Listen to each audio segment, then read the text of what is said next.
Kembali bersama di IKIM FM Pilihan Utama anda. Terima kasih pada anda terus setia bersama dengan kami dan Alhamdulillah kita kembali untuk slot aspirasi insyaAllah bersama dengan saya Maslina Alia sehinggalah jam 2 petang nanti. Dan seperti biasa untuk slot aspirasi hari Rabu untuk segmen kita yang pertama pada awal jam pertama ini jam 10 pagi ini iaitu segmen Islam Itu Indah dan seperti biasa bersama dengan tetamu kita yang berbahagia Profesor Dr. Muhayya Muhammad. Jadi kita ucapkan selamat datang. Assalamualaikum. Salam, terima kasih.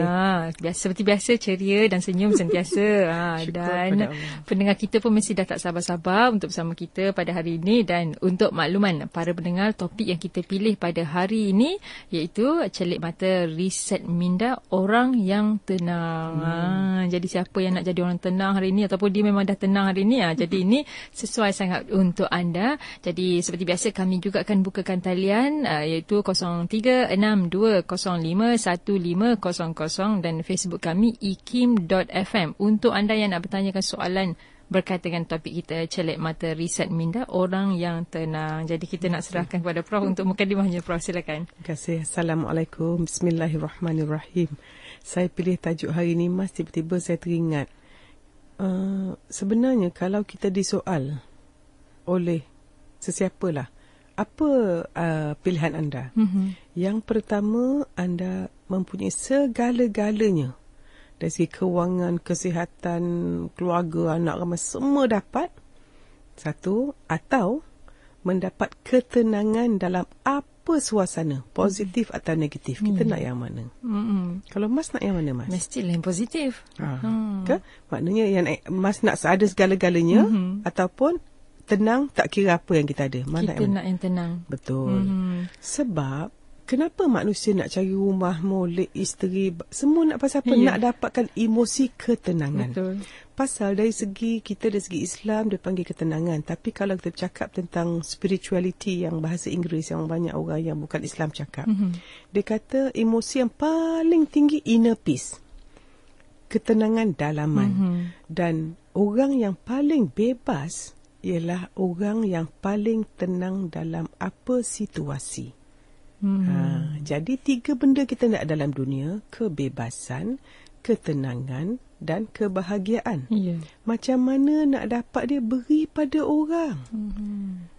Tapi kita selalu kita nak tenang tapi kita tidak menenangkan orang.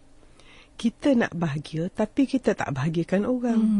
Kita nak kebebasan tapi kita nak kongkong orang.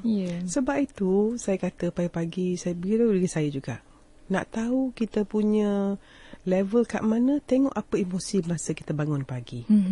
Kalau kita bangun pagi rasa serabut, rasa tak tenang, pada saya lah, ini satu sistem kepercayaan saya yang saya buat untuk untuk kehidupan saya. Kalau saya tak tenang, maknanya saya banyak dosa. Nombor 2, tidak memaafkan orang.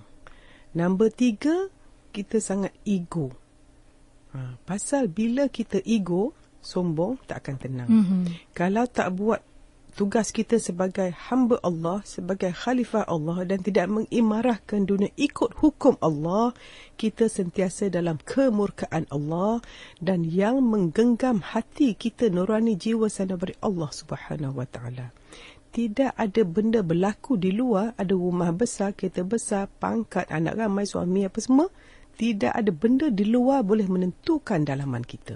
Sebab hati kita dalam genggaman Allah. Allah yang maha menggenggam langit seluruhnya, itulah yang memegang jiwa kita. Sebab itu kalau kita tidak tenang, kita audit diri kita. Dan ini satu quotation saya selalu sebut pada pesakit lasik saya. Orang tenang sentiasa menang. Jadi kalau dia orang nak buat pembedahan ke apa, terlampau tak tenang, saya kata saya suruh dia istighfar. Dan kalau dia sebut takut, pasal orang takut tak akan tenang. Orang dengki tak akan tenang. Orang marah tak akan tenang. Orang dendam tak akan tenang. Orang tamak tak akan tenang. Orang marah tak akan tenang. Siapa yang tak tenang, dan berarti dia banyak emosi negatif. Dan bila mereka rasa takut, tak dibenarkan perkataan takut. Simpan takut hanya untuk Allah. Kita ni kalau dengan Allah tak takut langsung. Dengan benda lain takut sangat. Jadi itulah saya nak sebut hari ni, jiwa yang tenang. Dan dalam ayat saya tengok ayat yang mana, yang wahai jiwa yang tenang, kembalilah kamu dalam keadaan diredai dan meredai. Itu yang tujuan kita, nak dapat jiwa yang tenang, kembali pada Allah. Wallahu a'lam. Menarik, Prof. Kita ni terbalik pula, tak takut pada Allah tapi takut pada Melayu tu memang banyak berlaku. Jadi Mas, hari ni audit, berapa kali kita sebut perkataan takut, risau, kalau, tapi, nanti macam mana, kenapa, berhentikan. Boleh ke? Boleh ke? Ya ke? Betul ke? Jadi kepada anda yang mungkin ada persoalan nak bertanyakan kepada yang berbahagia Prof, boleh hubungi kami, talian kami 0362051500, 0362051500, dan juga boleh tinggalkan soalan anda yang mendengarkan kami secara online. Boleh tinggalkan soalan anda di Facebook kami, itu ikim.fm. Boleh saya sebut Mas, kalau boleh pemanggil, buatlah soalan yang menenangkan hati orang. Kalau boleh minta maaf, kita tak nak bersyarah, kita tanya soalan saja. Dan jangan sampai kalau kita dah selalu call, minta maaf, kasihan orang lain. Betul.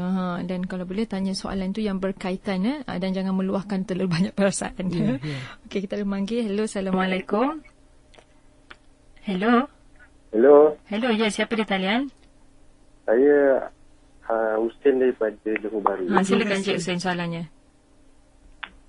Saya nak minta pendapat Prof lah, Prof. Teruskan. Assalamualaikum, Prof. Waalaikumsalam. Saya ni ada anak. Usia dekat 2 tahun lah. Jadi anak saya ni anak pertama, cucu pertama dan cicit yang pertama. Jadi dia dianggap sebagai istimewa je lah. Betul, syukur. Dibelai oleh seluruh ahli keluarga lah. Syukur. Jadi yang saya rasa tak sedap hati ni, saya macam tak tenang je lah nak memikirkan pasal ni. Antara keluarga memanglah menyayangi anak saya ni, tapi perkataan yang keluar daripada mulut-mulut dia orang tu, contohnya seolah-olah contohnya Cik Hussein, macam doa untuk anak saya jadi tak baik. Contohnya Cik Hussein, contoh penakut, sombong, kedekut. Macam anak saya kan baru nak belajar, baru nak aktif, baru nak pelajari dunia. Jadi bila macam anak saya berkelakuan macam sombong, nenek dia pun panggil sombongnya. Itu sebagai contoh lah. Dia baru 2 tahun lah. Baru 2 tahun. Okey, saya jawab insya-Allah. Baik, saya jawab insya-Allah. Okey, bagus. Kita dah faham. Terima kasih. Kita dah faham. Okey, yang pertama, umur budak 2 tahun ni antara 0 hingga 6 tahun, mereka akan menyerap segala yang dialami, didengar macam sponge. Saya harap keluarga Encik akan mendengar ini. Dan kata-kata